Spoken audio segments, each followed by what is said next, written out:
Councilor Finlon. I think he's like 50 minutes after I was 15. Finlon, Councilor Jen. Okay. I'm going. Where's the market? I don't think mine is Harry. 911, what's your emergency? I'm immediately concerned about Andy Road, Canton, Mass. What's going on? There's a guy on the truck in the snow. In the snow, 34? Yes, 34 the Albert resident. Yeah, I just pulled up and found it. Okay, 34 you can now, yes. 911, I'm calling for an emergency. Hello?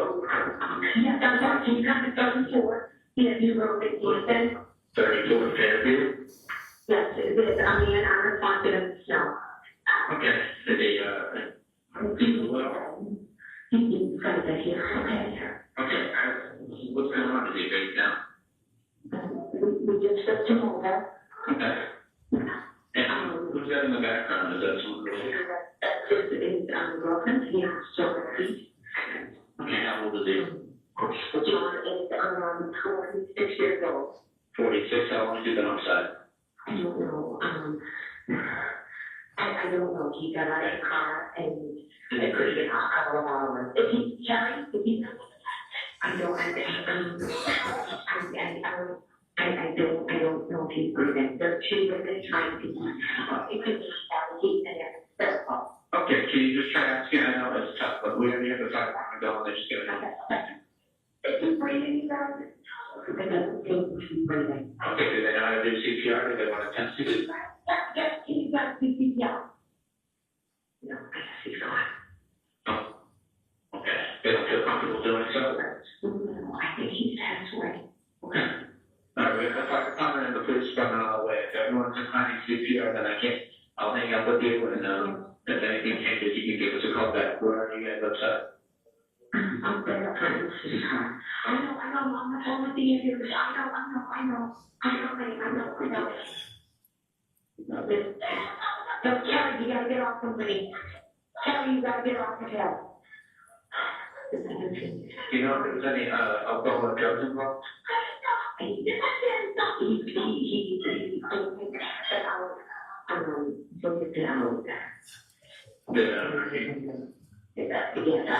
talking about me, and Okay, is there any bleeding or anything? Maybe his head up? yeah, possibly. Okay, bleeding from the face. Now, this is the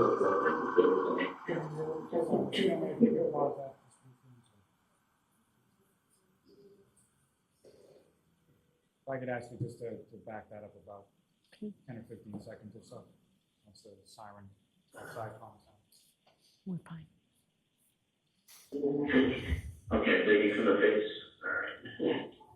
Now, take the full blood if there is any. Something coming out of the building, one of the women is doing CPR. Okay, one on the is doing CPR. Yes, it's working like that. All right, if she's doing CPR, and just let me, just give us a call back when he becomes responsive, right? But we're on the way. Okay, thank you.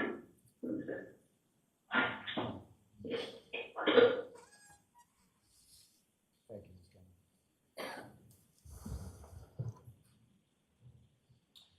And so, upon receiving that 911 call just after approximately 6:04 a.m., what, if anything, did you do with regard to dispatching?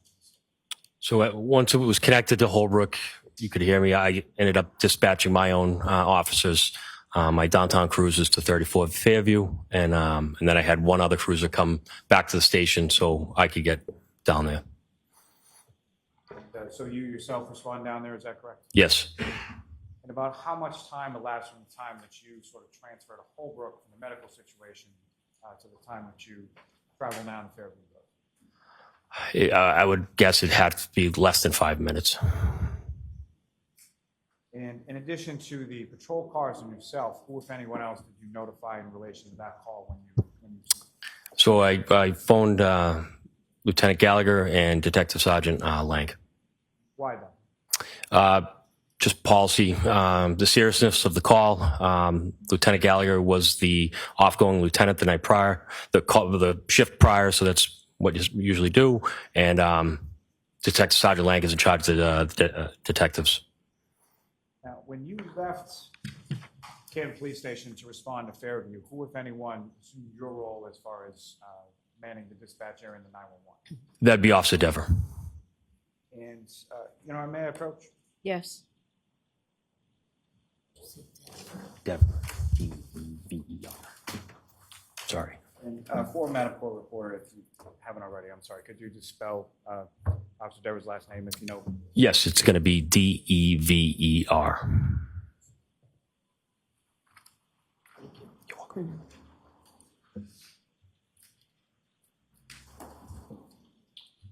I'll show you what's been previously marked as Exhibit 14.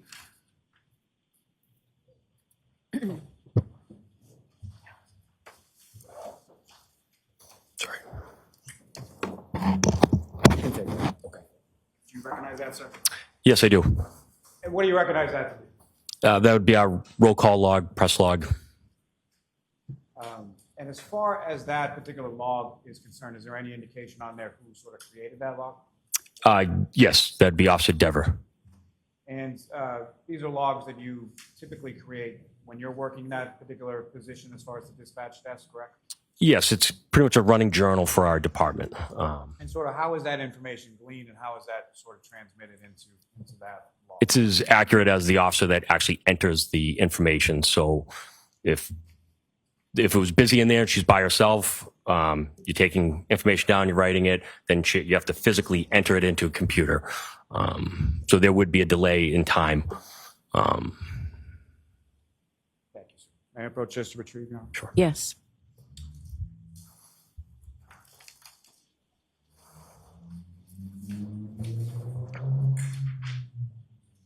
Now, Sergeant Good, with respect to your response to Canton Police Station 234 Fairview Road, what was sort of the path of travel that you took? So I pulled out of the police station at 1492 Washington Street, taking a right onto Washington, heading south.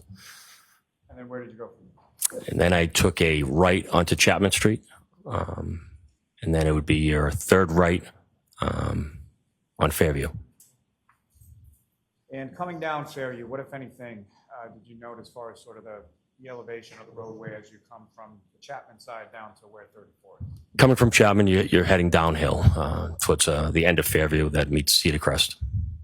And so where is 34 in relation to sort of Cedar Crest? It's the second house on the left before you reach the intersection of Cedar Crest at Fairview. And as you're approaching, or as you're en route between the police department and Fairview Road, what, if anything, did you observe as far as road conditions, visibility, things like that? It was terrible. Heavy snow, wind, visibility was awful. And when you arrive on scene, what is sort of the first thing that you observe upon your arrival? As I was coming down the hill, visibility was pretty bad. Obviously, I noticed the Canton Fire engine. Ambulance was already on scene. Both my two officers, cruisers, were also on scene. Now, as far as the particular cruiser that you were in on that day, is there sort of a particular cruiser that is reserved for sort of the sergeant or lieutenant who's in charge of the? Yes. So 682 is the primary patrol supervisor vehicle. And that would sort of shift from shift to shift as far as whoever that particular sergeant is? Yeah, he would take the same one. 682 is it's labeled on the side of the doors, patrol supervisor. And so is that the vehicle or that the cruiser that you took to go from the police station to Fairview that morning? Yes, I did. And with regard to that cruiser and sort of other cruisers within the Canton Police Department, what, if any, recording system is available on those cruisers?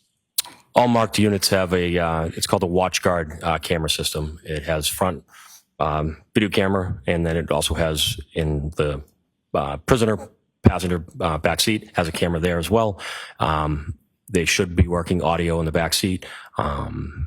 They're activated by, if you flip the lights on, the blue lights, it'll automatically click. You don't have to press record. The cruiser automatically starts recording. If you got in a car accident, the camera would start recording. Any kind of impact, the camera starts recording. It actually ends up being passively recording, even when it's not on. You talked a little bit about the audio as far as the back of the cruiser, but but as far as from the camera in the front of the cruiser, where is the audio recording in regard to that, if at all? It would be on the mic. There's a mic stand that sits in a charger. It looks like almost a beeper. Should be there. And so that's located within inside the cruiser, correct? Yes. May I approach the witness, Sean? Yes.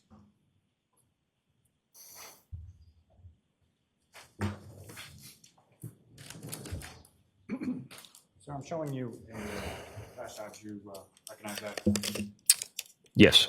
And where do you recognize that? That is the flash driver for the Canton Cruiser 682 streaming.